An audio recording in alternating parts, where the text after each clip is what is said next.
Recording in progress. In the long term, a business with cash flow difficulties will have to take other decisions to solve the problem.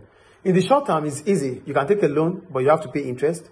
You can delay creditors' payment, but you have to remember that creditors might not trust you again. You might insist on credit. You might insist on cash payment on loan.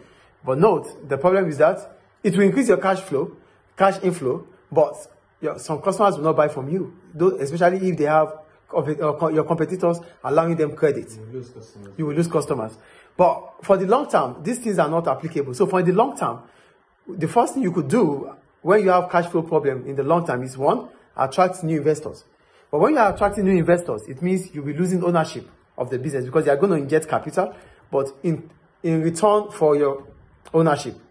That's it. You get the first point? The second one, cutting cost and increasing efficiency. So in cutting cost, you have to think about employees and the quality of the product. So if you are thinking about employees, if you are cutting costs and you are reducing wages of employees, how are they going to feel? Do you think cutting their wages or cutting the benefits that they used to get, do you think they're still going to encourage them to do more? What about their motivation? If the motivation falls, or if the motivation is going down, then productivity will fall too. So you have to think in that aspect, in that respect. And for quality of the product, you are thinking about buying cheap supplies or cheap raw materials. What about the quality of those cheap raw materials? Because when it is cheap, the quality might be failing. The quality might not be there. So that's another point there. The third point, developing new products that will attract more customers. This could take a long time and needs cash in the short term to pay for development. So another way in which you can solve your cash flow problem is to develop new products that customers can be attracted to buy. But this is a long-term thing. It might take time.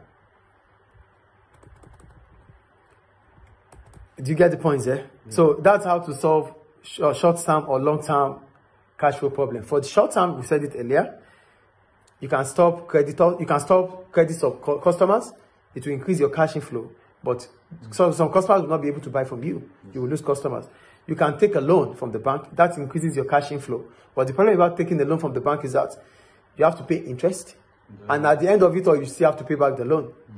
You can delay creditors. You can delay your creditors. The supplier, you can delay their payment. When you do this, it reduces your cash outflow. Yes. But the problem is that your creditors might not be happy and they might not want to sell to you for you. They might not want to sell again or give you a trade credit in the future. Yes. I think it's clear. So that's all about how to solve long-term and short-term cash flow difficulties.